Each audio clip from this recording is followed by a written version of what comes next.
Hi all, welcome back to the John Deere B tractor restoration, and this video is about a follow-on from the last video regarding the pulley and the clutch mechanism. And I thought I'd do a video of how to fit that unit to the tractor. A couple of things to bear in mind. I think I mentioned in the last video about replacing the driver, because I had it was actually the BW that you'll have seen that I tore the trailer around with for feeding the sheep. The driver was worn in that tractor. This is its driver here. It has been faced up, but unfortunately the splines are quite badly worn, and so I pinched the driver off the Model B behind me to put on the BW, knowing that I was going to eventually have to buy a new one, which is that one there. So a couple of things. You've got to remember that these drivers are balanced in relation to the crankshaft. Now, I don't know if it's going to come out well, but there is a little rivet there in one of the splines, and that sits in a cutout on the crankshaft, which I'll show in a minute. And interestingly, this one is missing. The rivet has got sheared off. You can see where it is. There's a little boss there that it fits through, and it goes through there. And on that one, the boss is there, but the rivet's there. And it's imperative that you get the driver onto the crankshaft correctly, because if you don't, you get a vibration through the engine, because the driver is balanced in relation to the crankshaft. And so it's imperative that you get that little rivet in the correct position. So I'm going to take it round. Obviously we can't put it on until we get the pulley on. I'm going to show you where the cutout is. So if there's the splines on the end of your crankshaft all round, and there's the cutout, and you need to ensure that that rivet sits in that position, and therefore it will make it balanced to the crankshaft, the pulley on the flywheel on the other side, and the cranks of the engine of the crankshaft. If that makes sense. Now, the second thing you need to do on these is I'm going to lift my torch. Hang on a minute, get the torch. Here we are. The second thing you need to do is, before you put the pulley in on these engines, you need to put a little bit of oil in. You see where that first reduction gear is? You just need to drop some oil down inside that area. They are splash fed eventually, but initially when you start them up dry, it will be dry. So you need to just put maybe, quarter of a pint of oil in there, just to help oil the gears. So that's what I'm going to do next. So I'm going to set the camera up. Hopefully it won't run out of data, as I seem to have been having those problems lately. So just quickly set that up. So, get a bit of oil and use our gearbox syringe to fill in gearboxes. I'll just put some oil in it. There we go.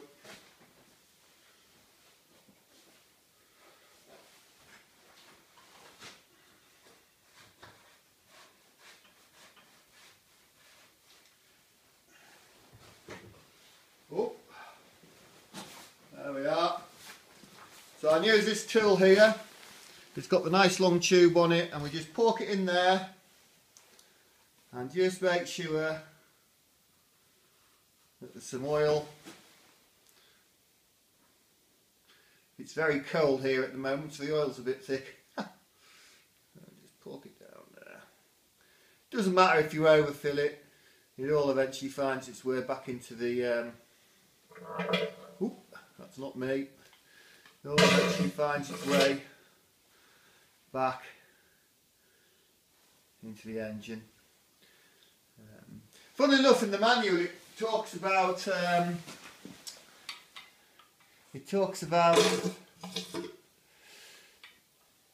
it on the late styled tractor. It doesn't really mention much about it on the mid styled, but I'm pretty sure it needs doing. So yeah. So that's that. We'll just stick a bit of oil on that shaft in there, where that bushing goes that we talked about last night. There we are.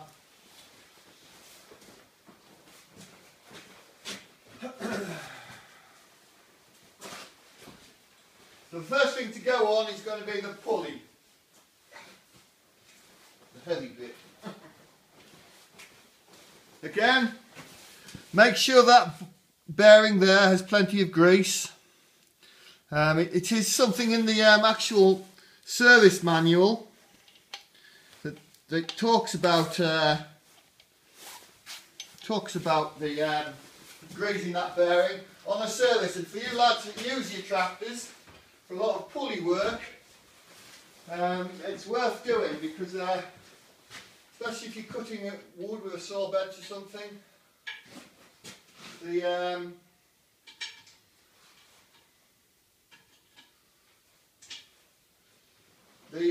sawdust does dry the bearing out, and also, I mean, at the end of the day, the brake dust does dry the bearing out. So I just realised I've missed not putting some grease on something on the T-bolts. There we go. That's that.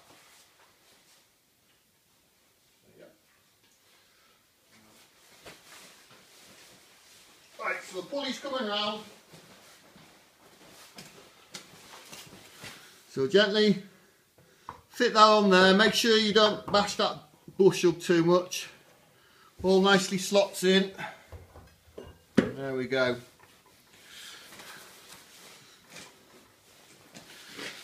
So the first thing to do after that is check they haven't turned. They haven't. Check that we've still got plenty of time. Yeah. Are we still being able to see what we're doing? Yeah. Not that brilliantly, actually. So the first thing we need to put on is obviously one of the clutch linings.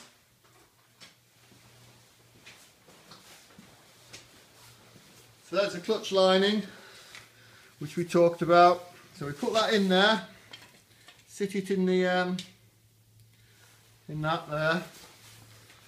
And I'm just thinking if we can put the camera elsewhere.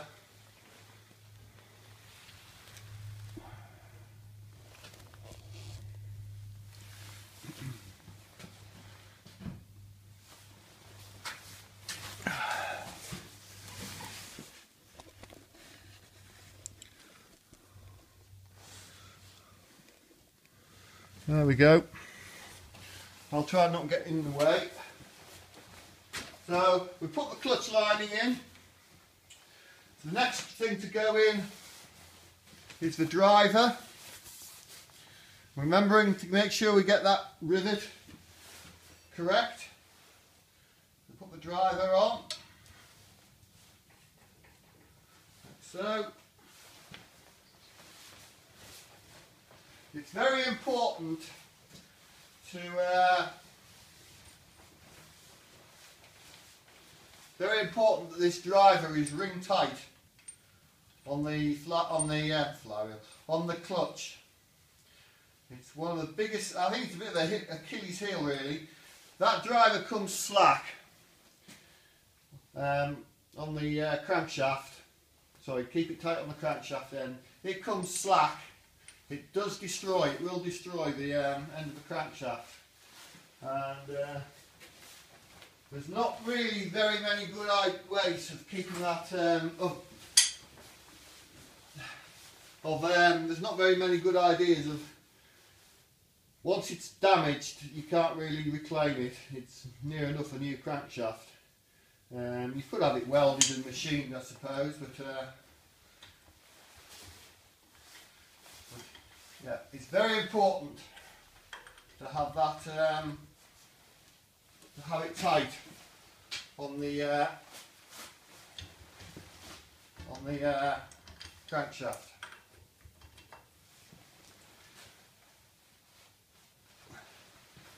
Now it's not ring tight there, but I'm just going to, I'm just demonstrating where it needs to be. And so the final thing to go on is the other half of the pressure plate. This is the pressure plate. Couldn't remember the name last night, but this is the pressure plate. We're going to put our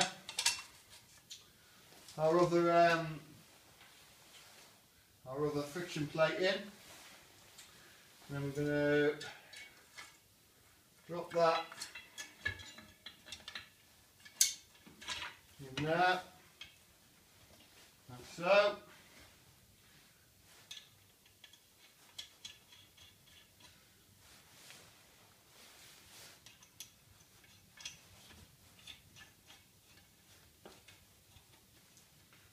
There we go.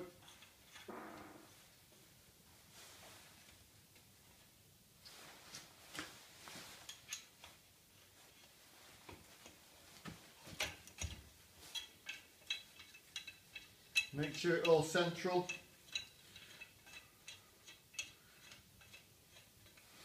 And then we have it.